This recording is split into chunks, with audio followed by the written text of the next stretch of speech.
Hello everyone, welcome to my channel. Easy వేలో daphnia కల్చర్ని ఎలా కల్చర్ చేయాలో ఈ వీడియోలో క్లియర్గా ఎక్స్ప్లెయిన్ చేస్తాను. ఎక్కడ స్కిప్ చేయకుండా చివరి వరకు చూడండి. ఫస్ట్ అయితే 30 లీటర్స్ కెపాసిటీ అయిన ఒక టబ్ అనేది తీసుకోవాలి. ఆ టబ్లో ముందుగానే 2 to 3 days మనం ఓల్డ్ వాటర్ అనేది యాడ్ చేసుకోవాలి. అది కూడా 15 లీటర్స్ మాత్రమే, అంటే హాఫ్ టబ్ మాత్రమే ఫిల్ చేయాల్సి ఉంటుంది. చాలా మంది మినరల్ వాటర్ కానీ బోర్ వాటర్ కానీ యూస్ చేస్తారు. మీరు ఏ వాటర్ యూస్ చేసినా సరే ఓల్డ్ వాటర్ అయి ఉండాలి. నెక్స్ట్ స్టెప్ వచ్చేసరికి మన దగ్గర ఉన్న ఎక్వేరియం వాటర్ అనేది 5 to 10 లీటర్స్ అనేది కలెక్ట్ చేసుకుని కల్చర్ వాటర్ లో యాడ్ చేసుకోవాలి. ఇలా చేయటం వల్ల బెనిఫిషియల్ బ్యాక్టీరియా అనేది ఈ కల్చర్ వాటర్ లో యాడ్ అవటం వల్ల మోయినా కానీ డాఫ్నియా కానీ ఎక్కువగా ప్రొడ్యూస్ అయ్యే ఛాన్స్ అనేది 90% అనేది ఉంటుంది. మనం వాటర్ అంతా ఫిల్ చేసుకున్న తర్వాత కల్చర్ అనేది యాడ్ చేయాల్సి ఉంటుంది. అలాగే నా దగ్గర ఉన్న డాఫ్నియా అనేది చాలా లో క్వాంటిటీలో మాత్రమే నేను యాడ్ చేస్తున్నాను. నా దగ్గర ఉన్న కల్చర్ ని లో క్వాంటిటీలో యాడ్ చేయటం గల రీజన్ ఏంటంటే, చాలా మంది బయట ఆన్లైన్ లో కానీ ఆఫ్లైన్ లో కానీ మోయినా కల్చర్ ఆర్ డాఫ్నియా కల్చర్ మనం ఆర్డర్ చేసినాం. మన దగ్గరకు వచ్చేటప్పుడు కొన్ని సందర్భాల్లో మోర్ దెన్ 90% అనేది క్రాష్ అయిపోతూ ఉంటుంది. అలా క్రాష్ అయిపోయి చాలా మంది ఫీల్ అవుతూ ఉంటారు. బట్ క్రాష్ అయిన దాంట్లో 5 to 10% అనేది లైవ్ అయినా సరే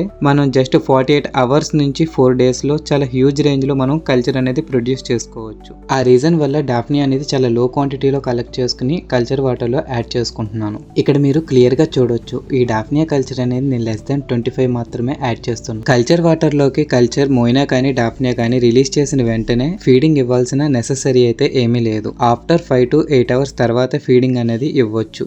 ఈ గ్యాప్ లో కల్చర్ అనేది వాటర్ లో సెట్ అవటానికి టైం అనేది ఇవ్వాల్సి ఉంటుంది. కల్చర్ రిలీజ్ చేసిన 1 day తర్వాత పైన వాటర్ పైన ఒక లేయర్ అనేది ఫామ్ అవుతుంది. అదంతా ఎక్సెస్ ఆయిల్ అయినా అయి ఉండొచ్చు, లేదంటే డస్ట్ అన్నా అయి ఉండొచ్చు. ఖచ్చితంగా మనం ఆ డస్ట్ అనేది మనం ఖచ్చితంగా క్లియర్ చేయాలి. ఈ వీడియోలో చూపించిన విధంగానే ఏదైనా ఒక బాటిల్ హెల్ప్ తో ఈ పైన ఉన్న లేయర్ ని ఖచ్చితంగా రిమూవ్ చేయాల్సి ఉంటుంది. ఈ పైన ఫామ్ అయిన లేయర్ ని రిమూవ్ చేయడం వల్ల బయట ఉన్న ఎయిర్ అనేది వాటర్ లోకి ఏరియేషన్ అనేది వెళ్తూ ఉంటుంది. అది ఫిష్ అయినా సరే కల్చర్ అయినా సరే ఖచ్చితంగా ఈ లేయర్ అనేది ఖచ్చితంగా రిమూవ్ చేయాల్సి ఉంటుంది. మోయినా గానీ డాఫ్నియా గానీ మనం ఫీడింగ్ అనేది ఈస్ట్ వాటర్ అనేది ఇస్తాము. ఆ ఈస్ట్ లో నేను ప్రెస్టేజ్ కంపెనీ అనేది యూస్ చేస్తాను. రిజల్ట్ అనేది చాలా బెటర్ గా ఉంటుంది. నా దగ్గర ఉన్న కల్చర్స్ అన్ని కలుపుకుంటే నాకు 1.5 లీటర్ అయిన వాటర్ బాటిల్ అనేది యూజ్ అవుతుంది. నేను దాంట్లో 1 tablespoon అనేది ఈస్ట్ అనేది యాడ్ చేస్తాను. మీరు కూడా మీ దగ్గర ఉన్న కల్చర్ ని బట్టి ఒక బాటిల్లో ఇలా ఈస్ట్ అనేది యాడ్ చేసుకోవాలి. ఈస్ట్ యాడ్ చేసిన తర్వాత 10% అనేది వాటర్ ఫిల్ చేసుకుని బాగా షేక్ చేయడం వల్ల ఈస్ట్ అనేది వాటర్ లోకి చాలా బాగా మిక్స్ అవుతుంది. ఈస్ట్ బాగా మిక్స్ అయిన తర్వాత వాటర్ బాటిల్ ని వాటర్ తో ఫిల్ చేసుకోవాల్సి ఉంటుంది. నన్ను రెగ్యులర్గా అడిగే చాలా మంది మెయిన్గా అడిగే క్వశ్చన్ ఏంటంటే, అన్న ఈస్ట్లో మనం షుగర్ కానీ వామ్ వాటర్ కానీ యాడ్ చేయాలని అడుగుతారు.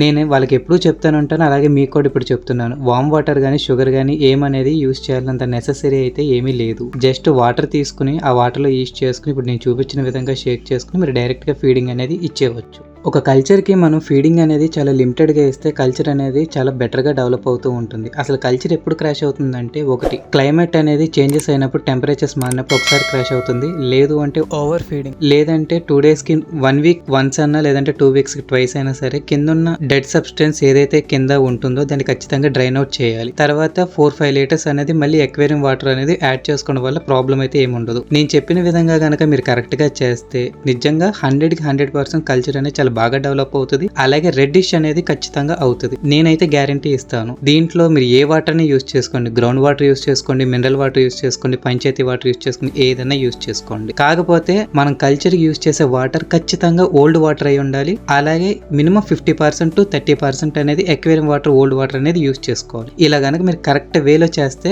ఖచ్చితంగా 100కి 100% కల్చర్ అనేది చాలా హ్యూజ్ రేంజ్ లో ప్రొడ్యూస్ అవుతుంది. అండ్ అలాగే చాలా మంది నన్ను అడిగే రెగ్యులర్ గా క్వశ్చన్ లో ఇంకోటి ఏంటంటే, మోయినా డాఫ్నియా రెండు కలిసి మనం కల్చర్ చేయొచ్చు అని అడుగుతున్నారు. ఎక్కువ మంది కామన్ గా అడిగే ఇంకో క్వశ్చన్ ఏంటి అంటే, మోయినా డాఫ్నియా రెండు మిక్స్ చేసి ఒకే టబ్ లో కల్చర్ చేయొచ్చు అని అడుగుతూ ఉంటారు. ఖచ్చితంగా చేయొచ్చు, దానివల్ల ప్రాబ్లం అయితే ఏమి ఉండదు. ఫీడింగ్ కానివ్వండి, మెయింటెనెన్స్ కానివ్వండి, రెండు ఒకటే. కాకపోతే డిఫరెన్స్ ఏంటంటే, మోయినా అనేది కంపేర్ టు డాఫ్నియా చాలా చిన్న సైజులో ఉంటుంది. డాఫ్నియా అనేది కొంచెం పెద్ద సైజుగా ఉంటుంది. మోయినా ఫీడింగ్ ఇవ్వడం వల్ల ఫిష్ అనేది చాలా తొందరగా కలర్ ఇంప్రూవ్మెంట్ అనేది అవుతుంది. డాఫ్నియా వల్ల బాడీ గ్రోత్ అనేది చాలా బెటర్ గా ఫాస్ట్ గా గ్రో అవుతుంది కంపేర్ టు మోయినా. ఈ రెండు ఫుడ్స్ అనేది గప్పీస్ కానివ్వండి, ఆర్నమెంటల్ ఫిష్ దేనికైనా సరే ది బెస్ట్ అని నేనైతే చెప్తాను. మీలో ఎవరికైనా డౌట్స్ ఉంటే కింద కామెంట్ సెక్షన్ లో నాకు కామెంట్ చేయండి. అలాగే please hit A like button and subscribe to my channel.